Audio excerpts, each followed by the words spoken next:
Di hadapan saya ada 1, 2, 3, 4 buku.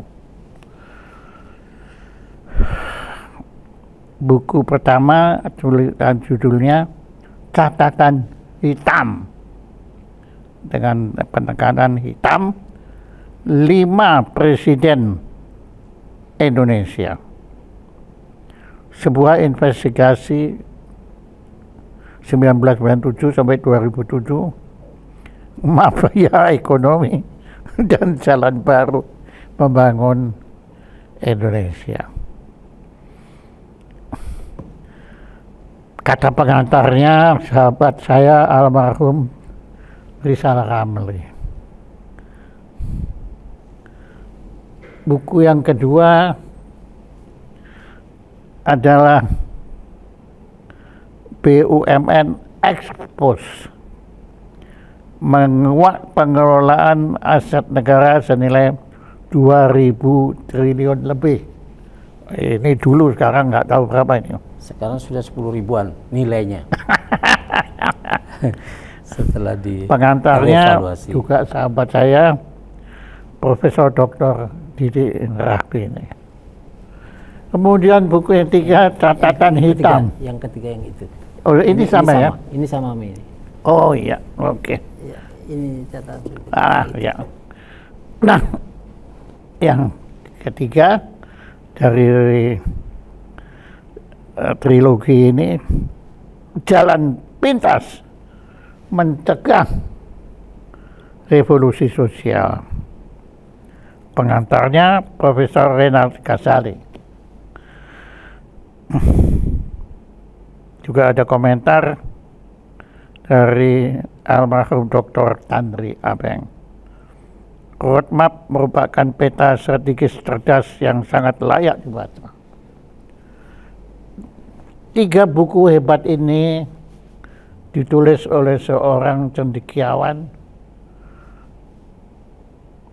akademisi, aktivis, pemikir kemanusiaan, dan banyak hal. Bahkan beliau sekarang mendirikan beberapa rumah sakit. Rumah sehat. Rumah sehat, bagus. Ya, terima kasih untuk melayani teman-teman kita yang kurang mampu. Saya memanggil beliau adalah dengan gelar profesor,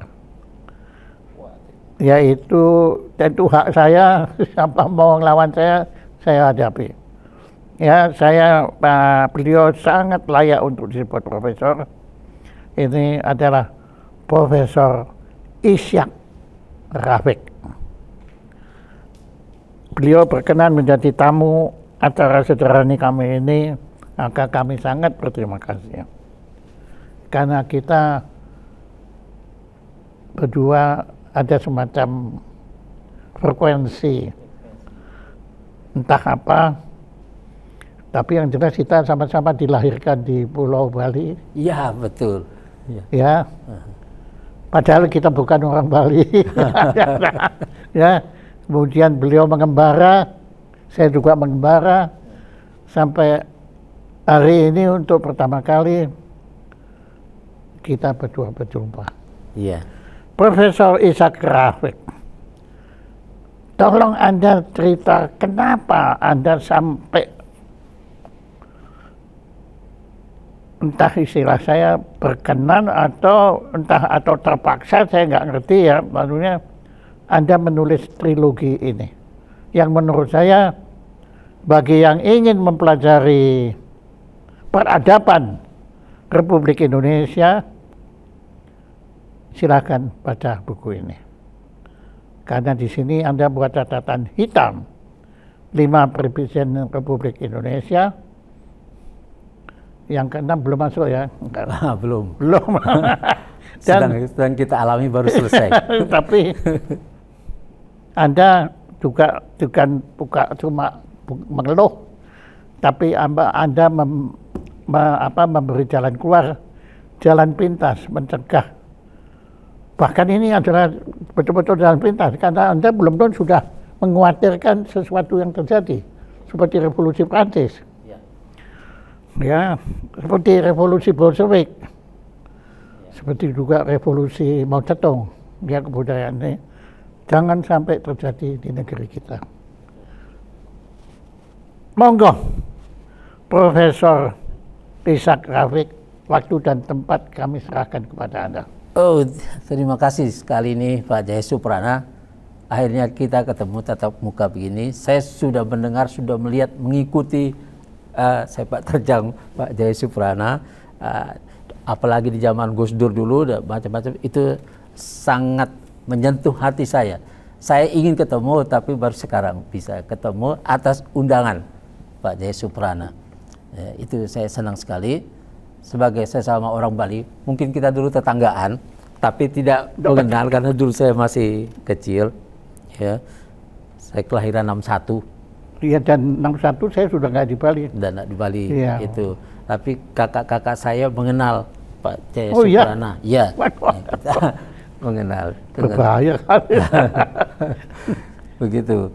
Nah, ini pertanyaan tadi sangat luar biasa dan harus menjelaskannya panjang ini. Iya, iya, itu sudah apa-apa. Saya sudah menulis ini, trilogi Jalan Baru Membangun Indonesia. Artinya ada evaluasi yang panjang, perenungan yang panjang tentang perjalanan bangsa ini yang menurut saya selama ini sejak zaman kemerdekaan ya lebih banyak direcoki oleh asing, oleh lembaga-lembaga superkuasa yang memberi kita banyak utangan, banyak direcoki, sehingga kita tidak sempat membangun jalan yang kita tulis sendiri, jalannya kita bangun sendiri. Kita dipengaruhi oleh yang lain, oleh mantan-mantan negara-negara penjajah itu yang balik dengan lebih wangi menjadi rentenir, menjadi kreditor yang karena punya uang banyak kita berutang kepadanya, kita diatur harus ngapain supaya bisa balik uangnya dengan cepat.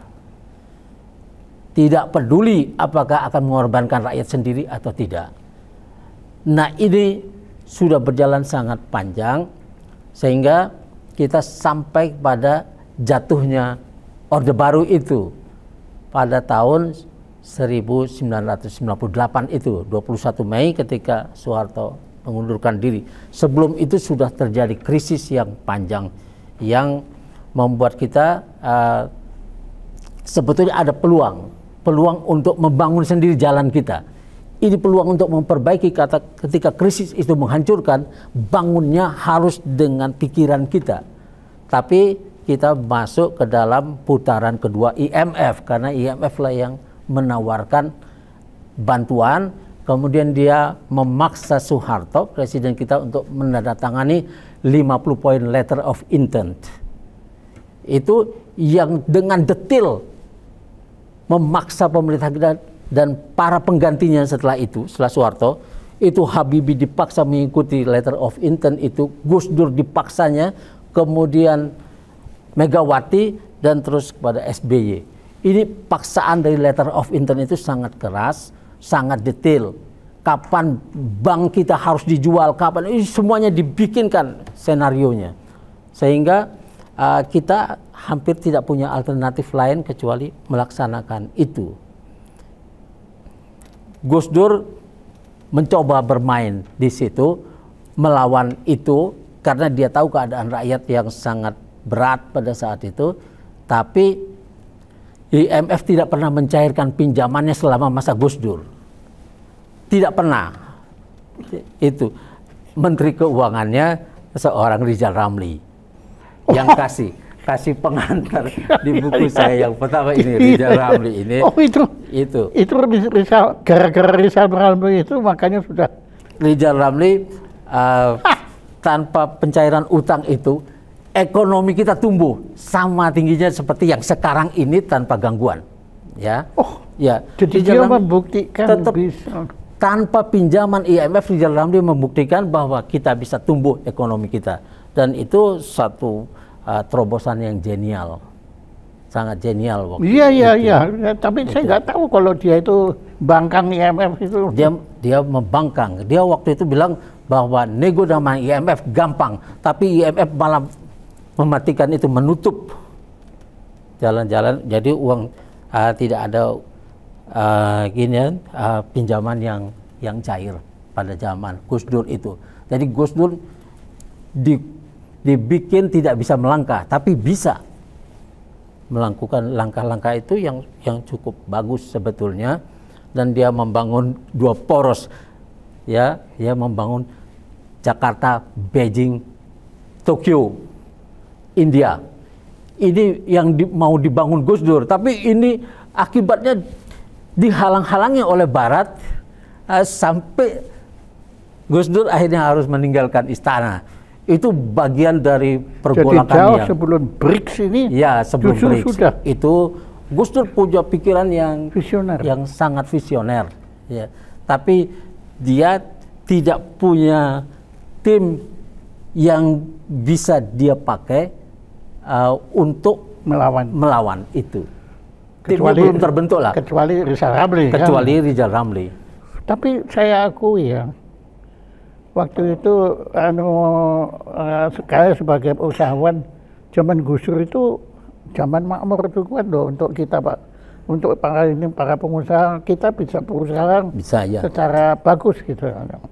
Tapi saya nggak tahu kalau ini gara-gara IMF macam-macam mau kasih. Tapi Rizal Ramli memang sejak awal menganggap resep IMF itu sebagai resep generik yang diberikan kepada semua negara yang mengalami krisis, sehingga itu sebetulnya tidak cocok di semua negara. Iya, tidak cocok. Generik ya.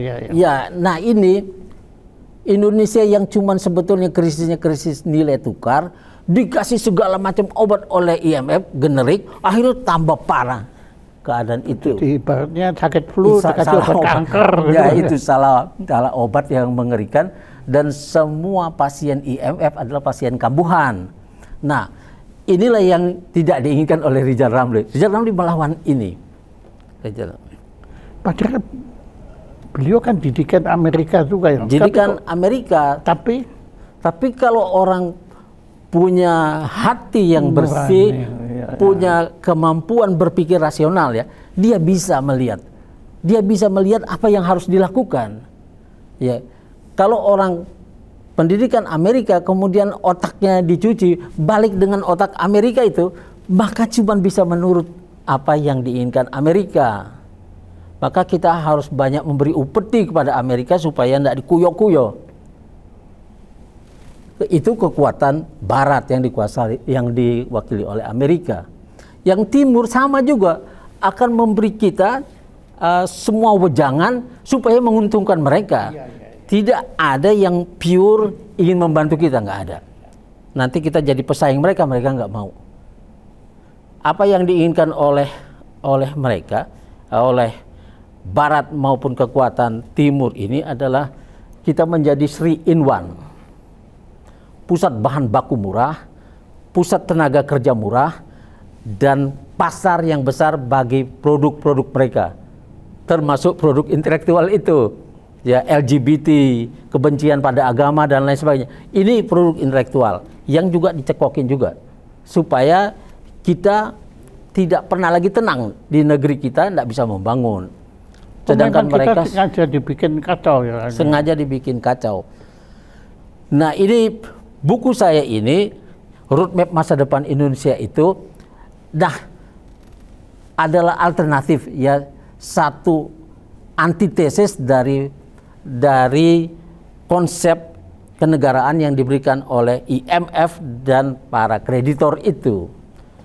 Ini dia antitesis satu-satunya yang menulis dengan tema besar.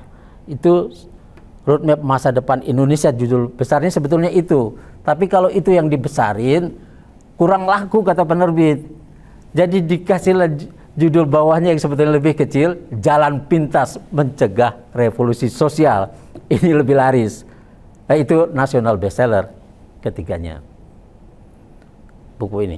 Nah, buku saya yang pertama itu ya, Catatan Hitam 5 Presiden Indonesia, ini merupakan evaluasi dari krisis 10 tahun, di mana 5 presiden mencoba mengatasinya.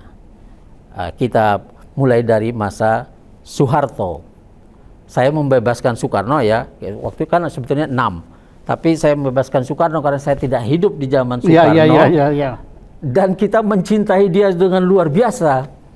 Ya, sehingga gini, Soekarno ini harus ditaruh di tempat yang beda dengan semua.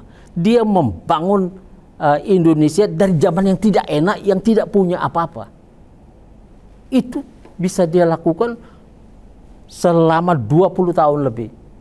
Dan negara ini pada saat Soekarno pegang, itu ada peristiwa Irian Jaya, Irian Barat, ya, ada macam-macam yang membuat, ada DITI, ada pemberontakan komunis dan segala macam yang membuat dia tidak bisa mengurus dengan enak nih. Dia tidak tenang kan keadaan itu. Tapi dia mampu melakukannya. Bahwa ada kesalahan, memang ada kesalahan. Tapi semua orang juga melakukan kesalahan.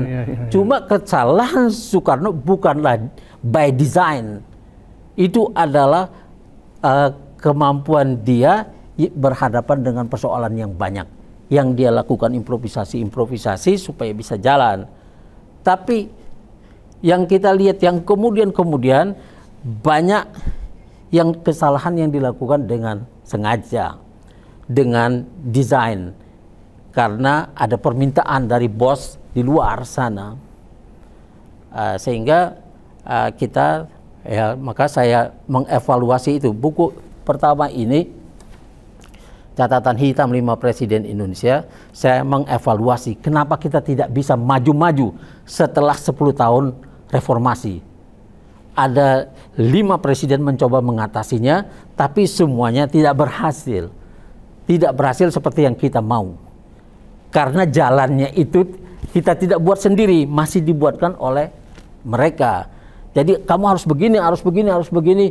Itu kamu ketika Tanri Abeng jadi Menek BUMN, dia berhadapan dengan IMF. IMF bilang kepada Tanri Abeng, you have no business to be in business. Jadi kamu sebagai negara tidak ada urusan kamu dengan bisnis. Jadi semua BUMN ini harus dijual. Seolah-olah ini barang najis. Tujuannya apa? Kok begitu? Sampai ngatur BUMN? Kenapa? Mereka mau mengatur kita. Itulah cara mereka mengatur. Mereka menganggap BUMN ini yang mereka bisa, Indonesia bisa mengatur diri. Iya. 154 BUMN yang dipunyai kita dianggap barang najis oleh IMF. Kita cuma regulator saja, tidak boleh ikut bisnis. BUMN kan badan usaha milik negara. Jadi tidak boleh. Itu gaya liberal Amerika.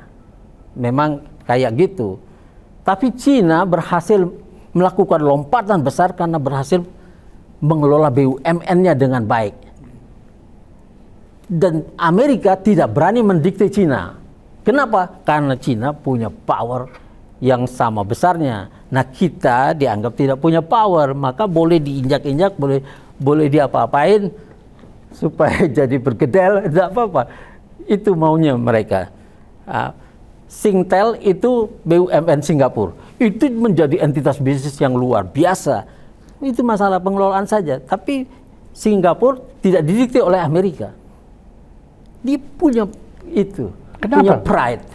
Punya pride bahwa saya bisa kelola ini. Kenapa?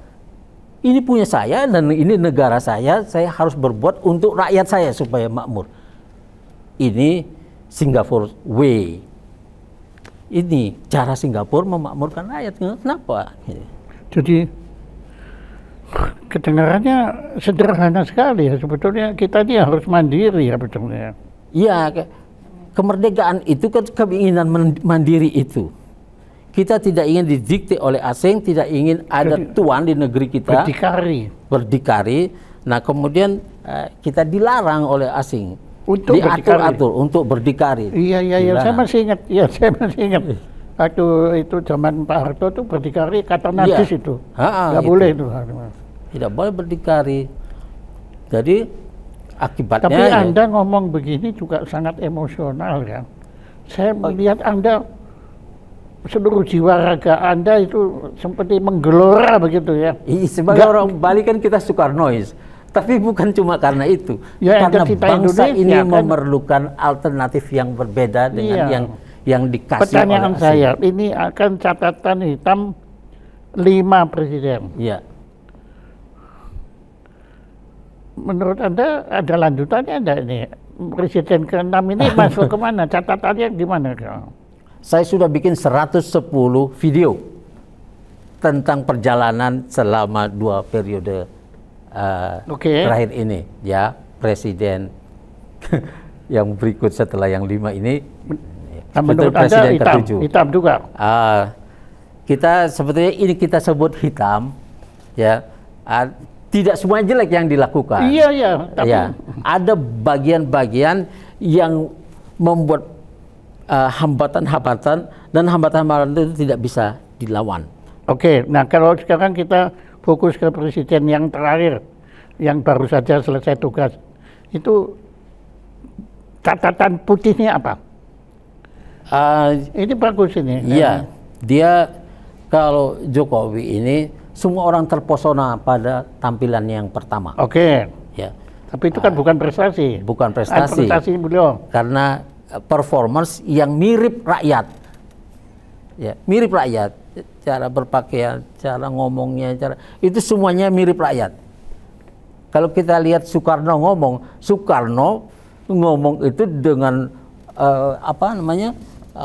kepribadian yang sangat kokoh, berhadapan dengan mantan-mantan penjajahnya, dengan PBB dan segala macam, dia percaya diri. Dan seorang intelektual yang luar biasa yang menguasai bahasa asing yang banyak, sama sekali tidak minder menghadapi mantan penjajahnya pun. Ya. Nah, kita bicara sekarang Jokowi. Nah, kalau Jokowi, dia mulai sebagai presiden rakyat, ya, penampilannya rakyat, masuk gorong-gorong dan semuanya kita terpesona. Tapi konsep bagaimana dia harus membangun negaranya, dia serahkan kepada yang lain, kepada asing. Dia tidak pernah melawan. Untuk asing dia tidak pernah melawan. Dia menginginkan damai-damai saja. Nggak pernah melawan karena memang tidak ada yang dilawan, atau karena memang nggak berani melawan? Karena pertanyaannya agak...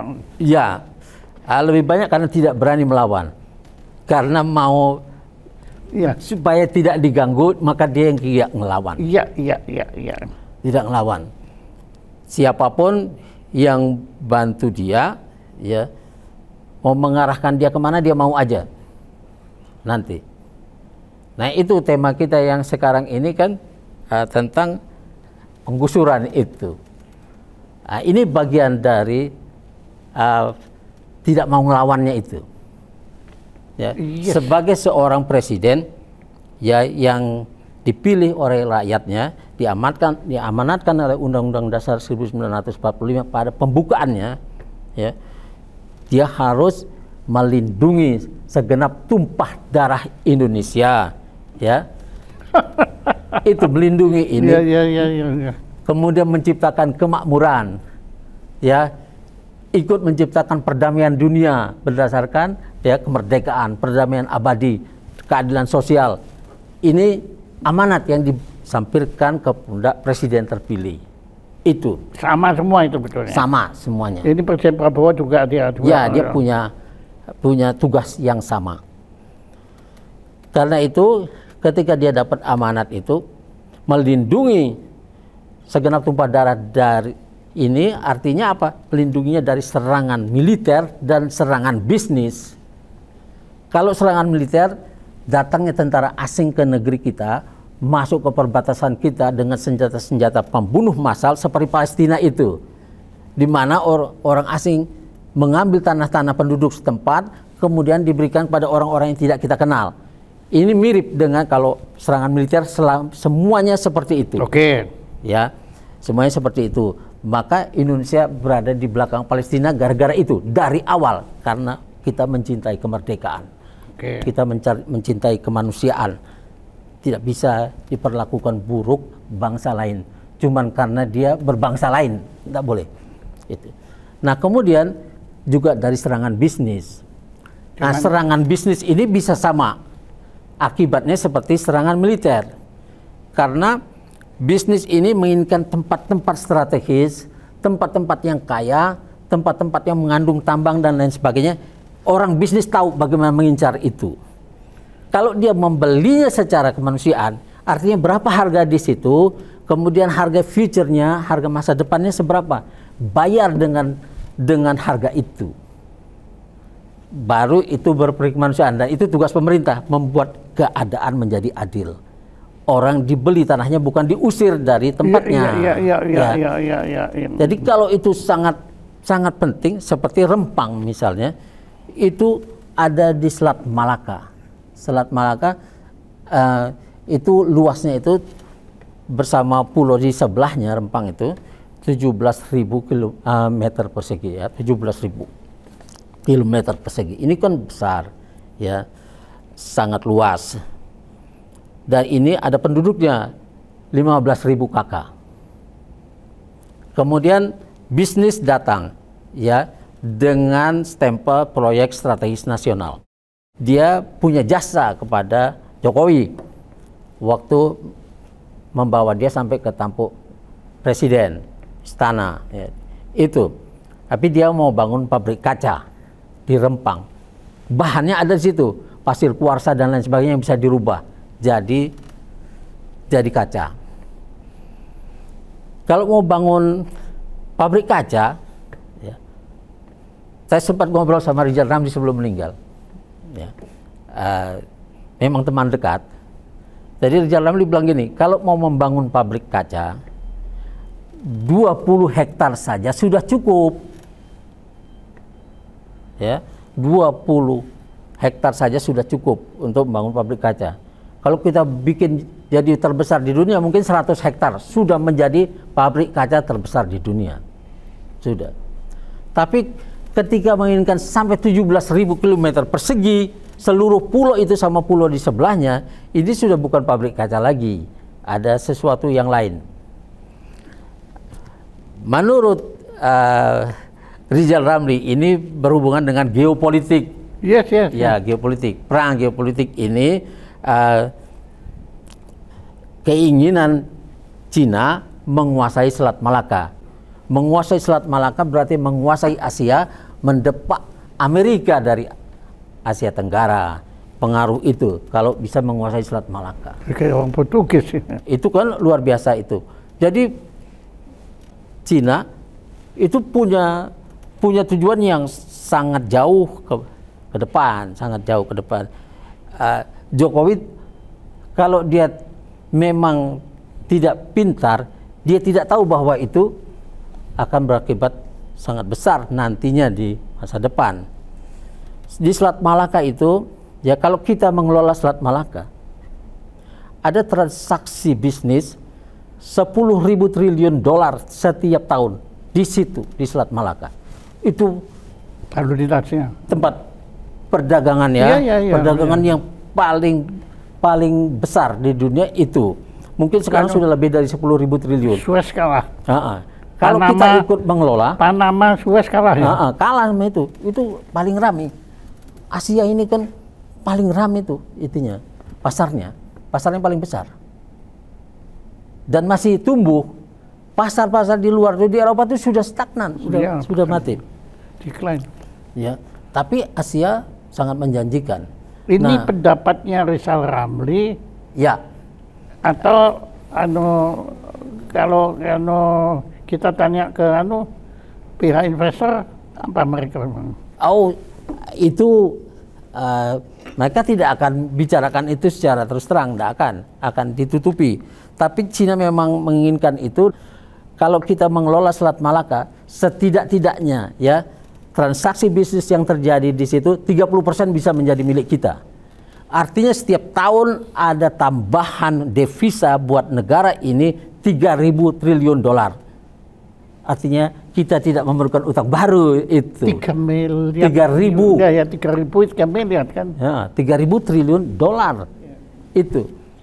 Jadi kita bisa punya devisa yang sangat besar yang membuat rupiah juga nanti akan kuat ototnya. Ya, Itu untuk mengelola Indonesia itu, emas itu ya, untuk mengelola itu kita cuma memerlukan manajemen saja itu. Kita bisa buat Rempang itu menjadi seperti Singapura, di mana peti kemas apa semuanya bisa diurus di situ, menjadi pintu masuk Asia. Rempang itu bisa sama seperti Rotterdam yang membuat dirinya menjadi Europort, pintu masuk Eropa. Ini bisa. Tapi perlu kreativitas, perlu orang-orang pinter. Kita banyak orang pinter, tapi tidak mau berpikir. Jadi akibatnya sangat berat itu. Nah ini ada transaksi bisnis itu saja. Ya kalau kita tidak bermain di geopolitik Asia, ya menguasai Rempang aja kita bisa dapat 3.000 triliun dolar tiap tahun. Untuk mengelolanya ini mungkin modalnya paling 1 miliar US dollar. Kita memerlukan kapal-kapal yang bagus, yang besar, yang itu menurut perhitungan Sri Mulyani Indrawati, kalau membina laut kita ini perlu modal cuma 1 miliar US dollar. Kenapa tidak modalin aja? Jadi kita jangan didikte oleh negara lain, oleh lembaga-lembaga lain yang tidak menginginkan kita menjadi besar. Nah ini Rempang diinginkan. Kalau cuma untuk pabrik kaca cukup 20 hektar saja atau 100 hektar. Maka tidak ada penduduk yang perlu diusir dari situ. Tapi ketika menginginkan semuanya, 15.000 kakak itu harus diusir dari Rempang. Ini kejahatan terhadap rakyat sendiri. Siapa yang mau diusir itu? Adalah rakyat Indonesia yang mau kita entaskan kemiskinannya. Kalau mau mengentaskan kemiskinan, jangan rebut tanah rakyat. Jangan dong. Malah harus memberi tanah rakyat, memudahkan irigasinya, supaya dia jadi. Begitu, Pak Jayasubromo. Waktu itu Anda sudah bahas itu bersama Rizal Ramli. Tapi sayang sekali beliau meninggal dunia. Ya. Sekarang kan masih ada Anda. Apakah Anda sudah pernah bicara kepada presiden yang baru? Kalau Jokowi kan sudah. Ya. Ya ini kan masalah akses ya, akses. Jokowi selama ini tidak buka akses buat Rizal Ramli dan lain sebagainya. Sempat jadiin menteri sebentar, kemudian ketika dia bertentangan dengan kepentingan oligarki, konglomerat yang besar, yang tertarik untuk ikut mengukur negara, mengatur negara. Inilah oligarki. Kalau yang bisnis biasa saja itu cuma bisnismen, cuma pengusaha. Tapi ketika dia tertarik untuk ikut mengatur negara, ya menciptakan undang-undang yang dia mau, itu peng-peng. Itu peng-peng, itu oligarki. Cuma ada 30 grup usaha. Cuma yang akan mendapatkan PSN itu cuma 30 grup. Ada 225 PSN sejak 2016 sampai akhir masa Jokowi. Kenapa sih kok mesti dibikin PSN itu? Kan malah menimbulkan kecurigaan, tafsir. Itu ada jadi masalah baru. Ya. Jadi masalah baru yang sebetulnya kalau tujuannya memakmurkan rakyat, kita bikin semua kebijakan yang memakmurkan. Jangan memakmurkan rakyat terus mendatangkan tentara dan polisi ke situ mengusir orang. Itu memiskinkan. Itu bertentangan dengan tujuan negara Republik Indonesia. Tidak boleh. Kita sebagai Anda rakyat. tadi menyebut Anda tidak punya akses. Andai kata Anda diberi akses, Anda bersedia untuk menyampaikan? Oh, sangat bersedia. Saya untuk bicara di depan kabinet pun saya siap untuk menjelaskan bagaimana saya membangun negara ini. Ini loh, jalan pintas mencegah revolusi. Siapa yang mau revolusi sosial? Gak ada yang mau, Pak. Ini kalau terus-terusan caranya, ini revolusi sosial itu akan terjadi apabila pemerintah tidak peduli sama rakyatnya. Makanya. Dia mengerjakan pekerjaan-pekerjaan rutin saja, menghabiskan anggaran, tapi tidak menetapkan apa yang mau dicapai. Ya kata Warhead Brecher dari Austria itu, negara yang tidak menentukan tujuan yang mau dicapainya, maka tujuannya akan ditentukan oleh negara-negara yang lebih berkuasa, oleh lembaga-lembaga yang lebih berkuasa. Itu akan jadi seperti itu. Jadi pertanyaan saya ulang Pak, karena kelihatannya pembicaraan ini memang memikirkan nasib rakyat tergusur itu memang jadi tujuan kami pribadi juga, karena kami mendirikan Sanggar Pembelajaran Kemanusiaan, karena kami melihat bagaimana rakyat dikorbankan untuk pembangunan, padahal seharusnya kan pembangunan berkorban untuk rakyat, bukannya terbalik. Oke, tapi kelihatannya cara berpikir saya dibanding cara berpikir Anda itu sangat mikro. Anda berpikirnya akan makro.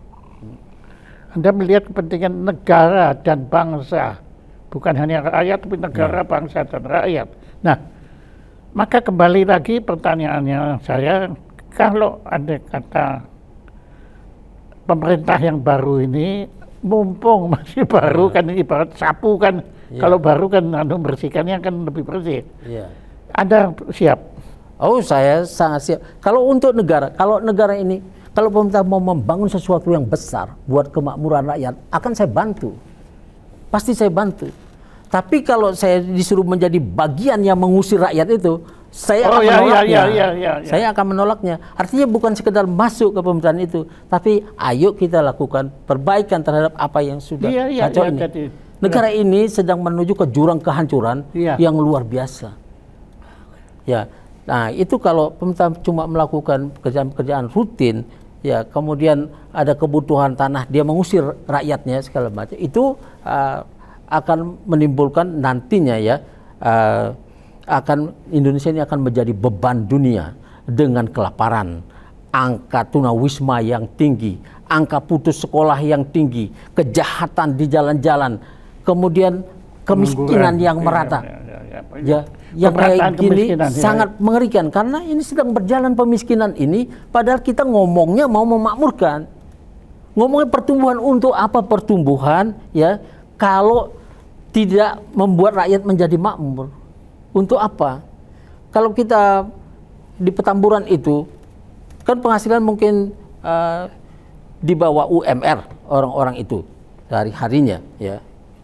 Kalau mau memakmurkan dia, buat mereka bisa produktif, mudahkan mereka mencari kerja. Tapi kalau kita mengimpor tenaga kerja, sudah menghambat mereka dapat kerja. Kalau kita taruh seorang, kita pindahkan ke Petamburan, ditaruh di Petamburan, tiba-tiba orang Petamburan itu penghasilannya naik secara hitung-hitungan, secara statistik, ya, karena penghasilan mungkin satu bulannya bisa sampai 500 miliar misalnya, 500 miliar, sedangkan penduduk sana cuman 300.000 satu bulan 300.000. Datang dengan penghasilan, kemudian kita bagi dengan penduduk itu. Tidak ada pembagian yang real sebetulnya, tapi dalam hitung-hitungan seolah-olah ada kemakmuran di situ. Nah, inilah permainan statistik. Ekonomi ini permainan statistik ini yang dikritik oleh Prabowo. Saya sangat setuju bahwa rakyat sebetulnya jatuh miskin, tapi kita melihat pertumbuhan gitu. Itu saya sangat setuju sama Prabowo dalam hal itu. Tapi ketika dia menyusun kabinetnya dan orang-orang lama masuk, orang-orang lama ini tidak punya alternatif untuk memakmurkan. Dia akan melanjutkan, ya. Dia akan melanjutkan. Dia akan menghalangi hal-hal baru yang mau dibuat Prabowo. Orang-orang ini 17 menteri masuk lagi, ya. Ditambah dengan wakil menteri yang banyak itu akan menyulitkan Prabowo. Akan menyulitkan. Nah, bagaimana kita mencegah penggusuran-penggusuran di seluruh Indonesia? Kan kita sudah lihat, mulai dari Rempang, kemudian ada di Wadas, lalu ada di Jateng, di Kendeng, ya, lalu ada di Kalteng, di mana kita mau mengimpor petani juga di situ, Papua dan lain sebagainya. Ini harus dicegah. Kalau pemerintah mau memakmurkan, kita sebetulnya land reform, kita bagi tanah buat mereka, kemudian kita bikinlah, Soeharto dulu bikin transmigrasi di tempat-tempat yang kosong itu, ayolah kita isi dengan penduduk dari tempat-tempat yang sudah penuh penduduknya. Tapi bikin yang lebih modern, di mana pemerintah mencetak sawah-sawah itu, membawakan bibitnya dan pupuknya, kemudian baru pindahkan orangnya ke situ. Itu bukan catatan hitam, tuh catatan putihnya Pak Harto. Ya. Itu catatan putihnya Pak Harto. Dia sudah bekerja keras untuk itu ya, untuk kita swasembada beras dia capai. Oke. Begini Pak, sebetulnya berbincang sama Anda ini tidak akan ada berhentinya, karena ternyata masalahnya menjadi kompleks sekali, berkembang kemana-mana, dan kebetulan Anda juga multidisiplin kan dunia cara pemikiran Anda. Jadi saya akan fokus kembali kepada ini. Menurut Anda, di samping perlu, Anda juga siap ya kalau kebetulan nanti beberapa teman saya di kepemerintahan Pak Prabowo ini akan bilang oke, akan mengundang Anda untuk bicara di depan Pak Prabowo dan kabinetnya. Oh, sangat senang sekali. Anda siap ya? Dan begini, yang jelas kan Anda tidak punya partai politik, Anda tidak mewakili siapa-siapa, Anda mewakili nurani Anda sendiri kan? Iya. Gitu. Tapi berdasar pengamatan Anda, ya, selama ya 2000 ya sampai 5 presiden ini kan, Anda siap ya? Sangat siap. Nah, ada apa yang Anda merasa perlu kita gak akan ke lain, khusus kembali lagi ke pemerataan pembangunan ini, apa yang perlu kita ketahui lagi? Yang perlu diketahui ini ya, kita sebetulnya sudah disiapkan perangkat oleh para pendiri republik untuk kita jadi juragan, jadi tuan rumah di negeri sendiri. Sudah dikasih perangkatnya. Tuhan kasih kita ya negara yang kaya raya, yang subur di atasnya, dan di bawahnya mengandung tambang yang luar biasa kaya. Ini luar biasa. Tidak ada negara sebagus ini dalam giniannya ya. Tapi berupa potensi. Karena kita harus kerja ambil, kemudian kita mengaturnya supaya rata pembagiannya. Nah, ini yang kita miliki ini, kemudian para pendiri republik memberi kita satu panduan. Bumi, air, dan segala kekayaan yang terkandung di dalamnya dikuasai oleh negara dan dipergunakan untuk sebesar-besarnya kemakmuran rakyat. Ini pasal 33 ayat 3 Undang-Undang Dasar 45. Ini disinggung oleh Prabowo, dan saya senang Prabowo menyinggung itu. Ya. Nah, karena ini untuk semua, maka rakyat Indonesia harus merasakan manfaatnya ini. Saya akan jelaskan ini. Ini pasal 33 ini konsepnya konsep zakat. Konsep zakat di mana Allah menetapkan ya zakat tambang itu 20%. 20%. Jadi dari tambang yang ada ini ya rakyat Indonesia memiliki 20% dari tambang itu. Ya, dari sinilah ya kemudian rakyat Indonesia itu harus dijamin pendidikannya, kesehatannya, bahkan listrik dan airnya itu bisa gratis. Bisa gratis kalau kita menggunakan pasal 33 ini secara benar. Ini tidak pernah disinggung dalam pembuatan undang-undang apapun di Indonesia. Yang masuk adalah konsep-konsep liberal, di mana ya kalau kita liberal ya artinya kita menganggap kalau cuma Islam yang menganggap bumi ini Allah yang berikan, ya huwallazi khalaqalakum ma fil ardi jami'a. Jadi saya orang Bali bisa ayat gitu. Jadi Allah ciptakan bumi yang dengan segala isinya ini untuk kamu semua. Jadi semua berhak atas bumi. Semua berhak. Tidak boleh ada yang mengambil haknya. Ibarat makan mengelilingi satu piring nasi, 5 orang mengelilinginya, ada 2 orang yang tidak punya tangan, maka setiap yang 3 ini makan, ada hak 2 orang ini yang ikut termakan. Dalam Islam ini haram. Inilah yang diberi oleh para pendiri republik dengan pasal 33 itu. Maka itu harus dikembalikan. lewat zakat, lewat infak, lewat sedekah dan lain sebagainya. Tapi yang paling penting adalah lewat sistem bahwa itu kembali. Itu. Nah, lewat sistem inilah kita dapat biaya pendidikan harus dari situ, biaya yang lain-lain, listrik, air itu bisa gratis buat rakyat. Yang 80% ini yang boleh dibagi kepada investor. Ya, bukan investor dikasih semua. Pendidikan dan juga gratis kan? Pendidikan, kesehatan, bahkan listrik dan air bisa gratis nih. Okay. Dan ada satu direktur independen yang mewakili rakyat di setiap perusahaan tambang itu mestinya, ya, supaya kita bisa mengukur. Rakyat adalah pemilik. Pemilik, bukan yang dikasih sedekah, tapi pemilik. Ya, itu. Ya, yang 80% ini boleh dibagi oleh pemerintah kepada investor. Bisa 40-40, 50-30, 60-20, berapapun yang disepakati. Itu tidak boleh diambil semua. Sekarang dibuatkan undang-undang yang boleh dimiliki oleh investor seluruhnya. Ini perampokan. Maka kita tidak akan bisa makmur. Oke. Tidak bisa. Ya. Apalagi boleh diusir lewat PSN. Iya. Nah, itu yang tidak makanya boleh. Makanya ini ada jalan pintas ini ya. Maka kalau itu yang dilakukan pemerintah, sampai suatu saat ketika kemiskinan itu sudah sangat berat, orang-orang tidak bisa nyekolahin anak, dan itu terjadilah revolusi itu. Ya. Maka di sana itu mencegahnya itu miring mencegahnya. Jadi kalau tidak dilakukan, maka yang terjadi itu. Oke. Ya, waktu aja yang membatasi kita, Profesor Ishak Rafiq, ya, saya sungguh nggak menduga bahwa hari ini saya begitu banyak belajar tentang pembangunan negara kita. Tadinya saya pikir akan terbatas penggusuran, tapi ternyata ini adalah masalah pembangunan. Inilah politik pembangunan. Iya. Ya, itu. yang politik ekonomi juga ya. Ekonomi ya. Luar biasa Pak. Terima kasih. Kita nggak punya apa-apa. Tidak apa-apa.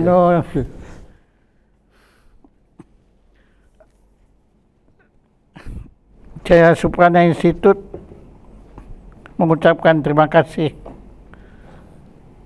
atas perkenan Bapak Ishak Rafiq menjadi narasumber utama pada acara gelar bicara Jaya Suprana Show dengan tema rakyat tergusur atas nama pembangunan, yang menurut saya sebetulnya kata rakyat ini bisa sebetulnya dikembangkan lagi, negara, bangsa, dan rakyat tergusur atas nama pembangunan. Terima kasih, tepuk tangan untuk sekali Profesor Ishak Rafiq. Wah, terima kasih.